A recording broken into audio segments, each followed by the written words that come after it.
I am Edward Viljoen, and I am an immigrant.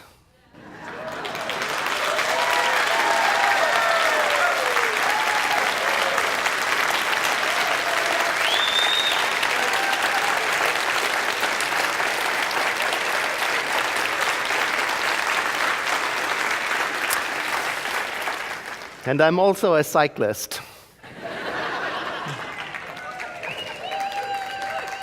I cycled to work this morning, got up super early, and you can imagine it's very cold out there, 7 o'clock in the morning and earlier. And there's this film of frost, icy frost. And so I come in on the Joe Rodota Trail there, and on one of the turns, I hit the ground, bit the dust. Well, if you're a cyclist, you're going to go down at some point. So I handled it for this year, went down. But you know what? In that cold, as I rode through, the path is populated with homeless people. And I thought, my fall is nothing compared to having to sleep in that frosty cold. And it just opened my heart to our non-profit partners who work to alleviate the suffering of others, and to our project Sleep Warm that creates bedding and clothing for people so that they can be warmer in these very freezing cold times. And I cycle because I cycle for one of our non-profits, the AIDS Life Cycle, that rides from San Francisco to Los Angeles to raise funds for HIV and AIDS awareness, because as federal funds are withdrawn from very important programs, the hearts of the American people open wide and rise up to meet the challenge. That's what it's all about. This month we're talking about that. What do we stand for? We're talking about values-based spiritual living. And to assist us in that, we are going back to the basics of our teaching as represented in the first 4 chapters of the book, The Science of Mind by Ernest Holmes, which is rather difficult to read. It's written in the 30s with language that isn't contemporary anymore. It's a challenge, especially for our younger people. And to assist with that, I wrote a paraphrased version of the first 4 chapters in plain English. And I asked Alan Yeager, our communications officer, late yesterday afternoon, if he would print up, a couple of hundred of them, so that you can, when you leave today, pick it up at the doors and take it home with you to assist you in understanding the key ideas in these 4 chapters that are forming the basis of our discussion. And for those people who are listening on the radio and to our video audience, to make it accessible to them also, it's available on Amazon.com under the title Science of Mind and Spirit for Beginners. And it's at 99 cents to make, I think that's the lowest price you can go on Amazon.com. So you can either pick it up there, or you can pick it up as you leave and have something to supplement these 4 key ideas that we're discussing this week. And they are these: the thing itself, the way it works, what it does, and this week, and how to use it. And the it in these topics refers to the creative intelligence that governs the universe. Side story. I've mentioned to you that I grew up Catholic, and so there are lots of traditions from my Catholic upbringing that are still dear to me, like Lent. I loved it. Lent this year begins on March 1. And for me, it was the season of preparation, spiritual preparation for the Easter celebration, an event, 40 days of abstaining. And when I discovered the Center for Spiritual Living, I was worried that I would have to give up some of the wonderful experiences of my childhood faith tradition. But I learned instead to reframe them and keep them with me. So Lent for me then continues to be a season of abstaining from negative ideas, restrictive ideas. I think of it as the season of clearing out my heart and my mind and my feeling and my vision to make way for an unobstructed view of spiritual reality. And that's how you use it. That's exactly how you use it. Clear it out, fill it up, and watch. Oh, it's a good question for our times right now. What do you need to clear out or let go of in your consciousness so that you can have an unobstructed view of spiritual reality? That's a good question. Excellent question. You know, one of the things I see these days, people letting go of this idea that someone else will take care of things. Oh, there's something happening in our world. It's this emergence. A new civic awareness is rising up in which we are learning to participate in our world more effectively. And we're also learning with that how our spiritual awarenesses and the values we stand for can provide the foundation for more meaningful engagement in the world. You know what else I see? I see this idea being let go of more and more frequently. It's starting, this idea that I have to be combative to get my opinion across. Oh. So I'm asking myself, and I invite you to ask, what idea about yourself do you want to let go of so you can have an unobstructed view of the truth of yourself? What idea for your world, of your world, do you need to let go of? And as important, and what do you want to replace it with? Because that, the letting go and replacing that, is the heart of how to use it.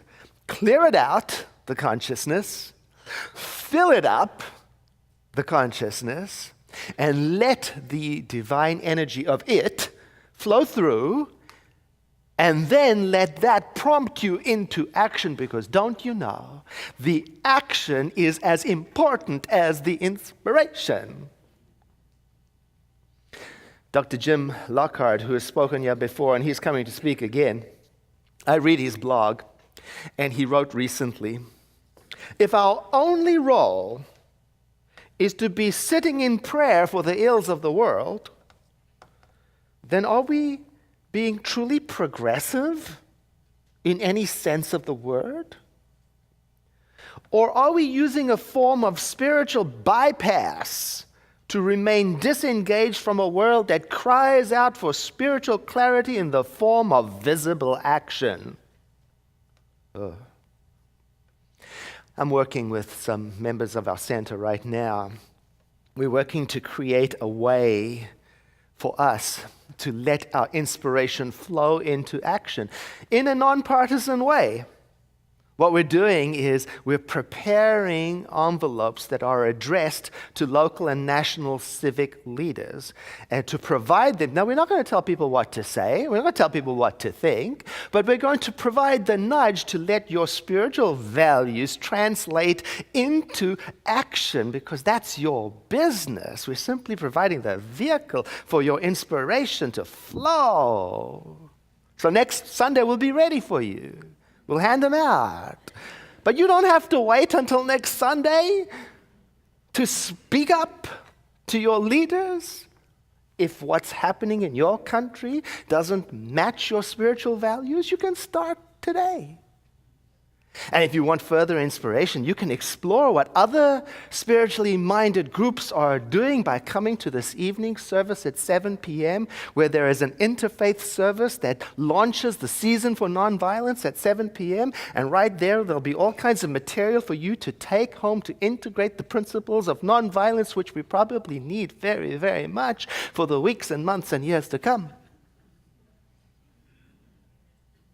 And you can come on Wednesday evening. I'll be speaking about the spiritual value of diversity and inclusivity to continue to remind myself, and maybe you too, to come back to what it is that is important to us. The idea that from the one comes the many, and to celebrate that. Now, whatever you do, just try not to contract or to freeze up.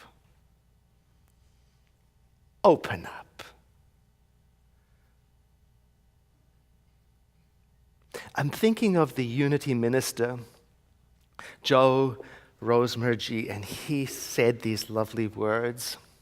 Action without prayer and meditation leads to exhaustion. Prayer and meditation without action leads to self-absorption. I'm thinking about that. And even before I get to the inspiration and the action, I've got to do that work of clearing out the obstructions. And so this Lent season will be doing that together, clearing out our minds and our hearts, clearing it out of whatever it is that is obstructing us from having the inspiration to know what to do. And I know this is easier said than done, so we have help. We are preparing a guide for you. We'll hand it out on the last Sunday of February, so it can be in time for the 1st of March, so you can begin. So don't miss that Sunday. Don't miss any Sunday. We need each other right now. We need community and the check-in, the inspiration.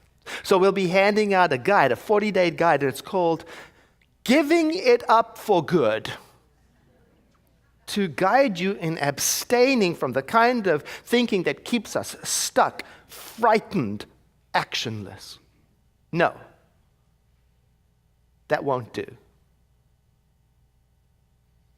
Now, there is something very important to consider when discussing the topic, how to use it. It's a secret. Here it is. There's no off switch. You're using it all the time. All the time. Right now, what you are thinking and feeling and planning is creating something for your life and for mine.